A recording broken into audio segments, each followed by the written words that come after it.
Welcome to Reread. We're talking about two short stories from the Star Wars Insiders, issues 134 and 135, back-to-back issues. I didn't realize that until now. And the first one is called Getaway by Christy Golden. Jag and Jaina are celebrating their honeymoon. They're going to the planet Sakub, but they're going there to find some old Jedi ruin. And hopefully she's still working. She's trying to find out more about Abeloth. So it's kind of like the aftermath of the Fate of the Jedi series. Anyway, they have a guide that turns on them and attacks them when they find a Jedi holocube or holocron, and they are having trouble taking out this, I guess it's assassin, I don't know, but then a Hutt saves them. A Hutt? What's a Hutt doing saving them? And the Hutt goes, well, we're just repaying a debt to you. She's like, what debt?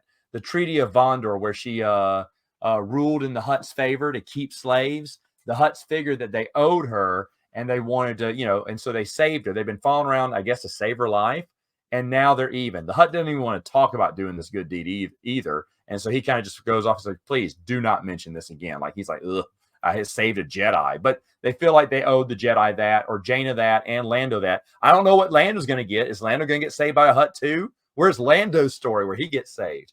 But anyway, he goes away, and they, Jag and Jaina come out with a holocron.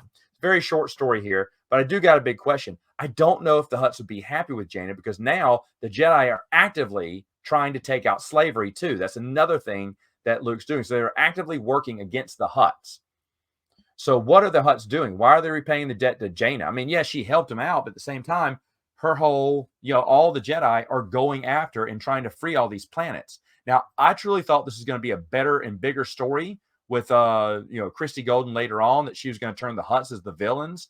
And because they bought out senators on Coruscant, they're probably corrupting the Senate, so they have power there, and maybe they have some big armada, when they band together to kind of save their free slaves, and they fight, the Galactic Alliance. I thought that was going to be a story there, but when I asked Troy Denning this, I didn't ask Christy Golden this, but Troy Denning he said, I don't know where she was going with that story, so I guess we'll never know. But it's a nice idea. I still love the idea of the Hutts being the villains, the gangsters of the galaxy.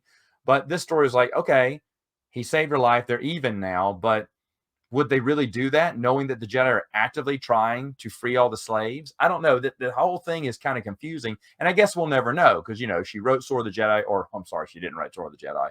But, maybe Sword of the Jedi would have answered some of these questions. Maybe this was maybe that holocron she found was going to lead to something later on in her upcoming book. But I will never know now. We'll never know now. But it's, it was interesting to see where it would go. Next one is from 135. It's called Roll of the Dice. This is written by Karen Miller. I forgot that she wrote this. And it's not bad, again. It's Myri Antilles. She's on a mission to collect some intel, where she bumps into her father, Wedge, who goes, hey, abort mission. And so they have to get out. The mission does become successful. They are able to get whatever they need.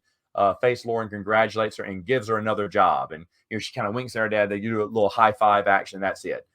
It's small, it's short, it's not bad. It promotes Mercy Kill by Aaron Alston, even though this has nothing to do, as far as I remember, this has nothing to do with Mercy Kill. It's just a story about your old X-Wing pilots, right? Face, Wedge, and his daughter Myri. It's fine. There's not many Myri stories out there, but it just like a lot of the Insider stories, it's so-so. All right, that's it for the short stories. Let's get to a novel next time.